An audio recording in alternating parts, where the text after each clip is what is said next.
and welcome to my YouTube channel today. So first and foremost, I apologize. I know this sounds really echoey. Maybe if I stand a little bit closer, it will be better. I'm in a vacant house that has vinyl plank flooring and tile and everything throughout, so it's just really echoey at the moment being empty, so I apologize for the sound quality. This is a surround that has been here since I purchased the property. I think this is the original surround. I have a couple of these as rental properties and they all have the same surround system, so I'm guessing that's just what the builder used. I'm going to show you why we're going to tear this out, and so let me switch my camera. So if you take a look right here, I just think it's not a great design. Like I said, I think I have 3 of these as rentals, and they all have the issue. One we've torn out. There's this little ledge right here, and water just runs across it and drips down. The previous owner put some tile here to try to prevent, but it still happens, and we've tried to fill it with caulk.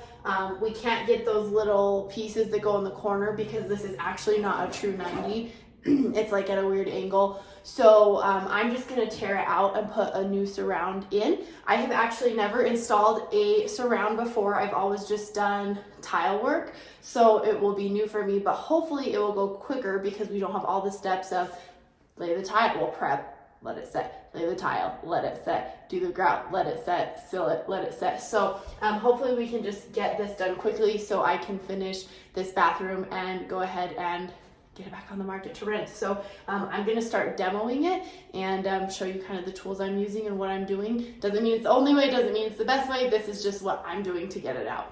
So I'm gonna start with is a Sawzall, or like a reciprocating saw. This is what I'm gonna demo with, but I am going to put a 6-inch blade on it. It has a longer blade for like demoing a full house. So a little bit shorter so I can cut through the surround, but I also don't want to be hecking up stuff on the other side of the wall. The laundry room is on the other side of that wall, so I also know I need to be a little bit cognizant and careful of where I'm cutting, but higher up I'll be fine because there's not going to be any pipes higher up.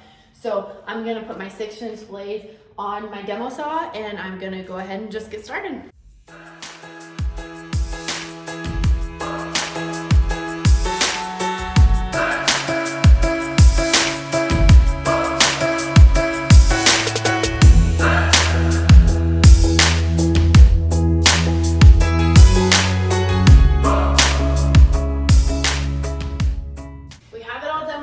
I'm gonna go ahead and leave my valve system for my shower right now because I'm gonna replace that. And actually, from day one since I bought this house, the hot and the cold water were mixed up. And looking at it from the back and how the copper pipes come up, I think this was just plumbed in reverse from day one.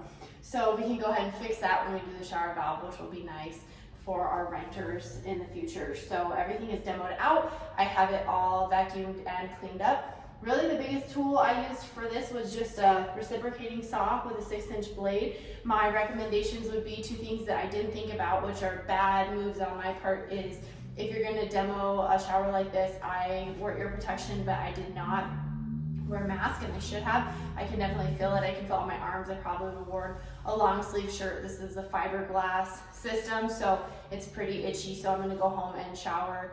And so yeah, I would definitely wear long sleeves and a mask for sure if you're going to tear out your surround. So we have it all demoed out, and yeah, that's how you do it. So now we'll start piecing it back together.